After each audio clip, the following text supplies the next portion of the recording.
Olá, bom dia, paz e luz a todos, né? Continuando com os comentários de Emmanuel ao Evangelho de Mateus, hoje vamos fazer breves comentários no item 136, penas depois da morte. No versículo ainda, Mateus 6, 9, orai, portanto, assim: Pai nosso que estais nos céus, santificado seja o teu nome. Mateus 6, 9, né?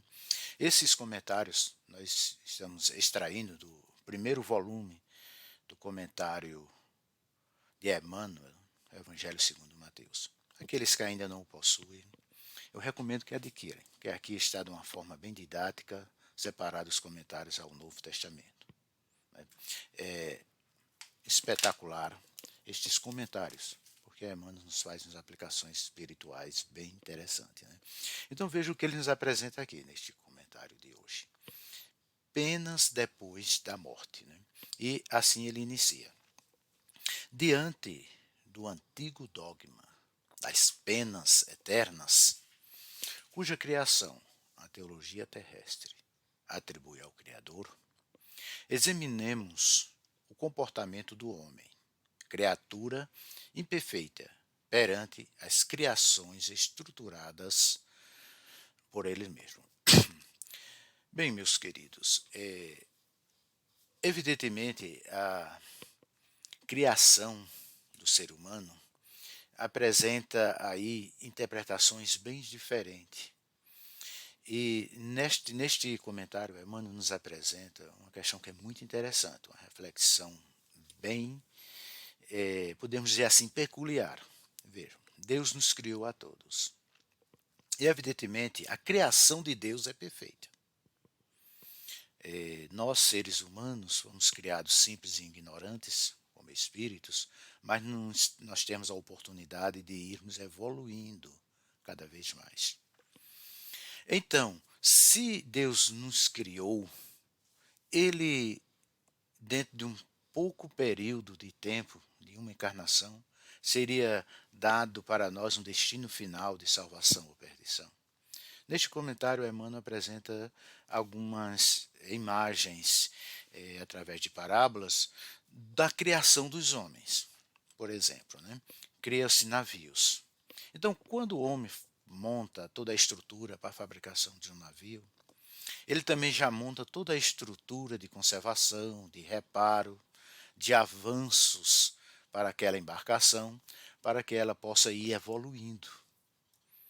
Então, ele não cria um navio, não fabrica um navio para, com qualquer defeito, ele ser logo afundado, mas sim de ser recuperado. E assim ele faz esta analogia com o hospital, que precisa de médicos e enfermeiros, e melhorando os equipamentos, com o automóvel, que precisa de manutenção, que precisa de reparo, que precisa de evolução, como nós acompanhamos em todas as criações humanas, que sempre há uma versão melhor, que sempre há uma recriação, uma evolução para aquele objeto ou aquela estrutura que foi criada. E assim nós acompanhamos todos estes desenrolar dentro de todas as criações dos homens.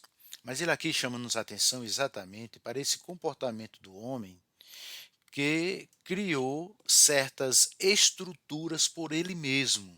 Isso dentro da teologia dos homens, né, como ele apresenta aqui logo no início, né, cuja criação pela teologia terrestre, não a teologia divina.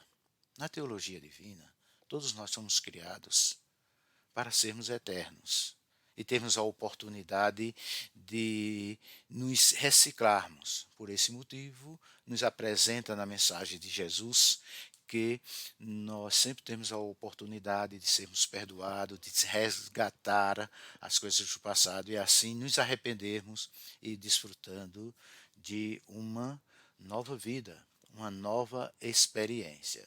Então, neste comentário, nos diz o seguinte, que as penas depois da morte são aquelas que nós mesmos construímos. Mas isso também nos diz o seguinte, né, que essas penas, elas têm um sentido restaurador. Então cada um de nós vamos colher o que nós plantamos, né? E concluindo aqui, nosso querido Emmanuel, nesse comentário, disse: isso acontece entre os homens, cujas obras estão indicadas pelo tempo, a incessante renovação. Os aviões são cada vez melhores, as máquinas são cada vez melhores, tudo vai evoluindo. E como Deus nos criaríamos sem termos essa oportunidade de melhoramento e de renovação? Jesus, quando falou para Nicodemos que era necessário nascer de novo, era falando neste aspecto que é preciso renascermos, reencarnarmos muitas vezes para nos chegarmos um dia à perfeição e à angelitude. Nós estamos no limiar do mundo de regeneração, justamente para habitarmos podemos dizer assim, numa edição melhor. Né? Vamos estar espíritos mais amando mais uns aos outros, mais ligado e conectado com a espiritualidade. Em matéria, pois, de castigos, nos diz Emmanuel, depois da morte, reflitamos, sim, na justiça da lei que determina, realmente seja dado a cada um conforme as próprias obras. Entretanto, acima de tudo, e em todas as circunstâncias, aceitemos Deus na definição de Jesus, que nos revelou como sendo Pai Nosso que está nos céus. Essa belíssima reflexão está no livro Justiça Divina, no capítulo 45. Meus queridos, inscrevam-se no canal Mundo de Regeneração Caruaru e vamos estar sempre compartilhando junto com outros colaboradores essas mensagens maravilhosas de cada dia. Um abraço a todos, que Deus os abençoe e proteja.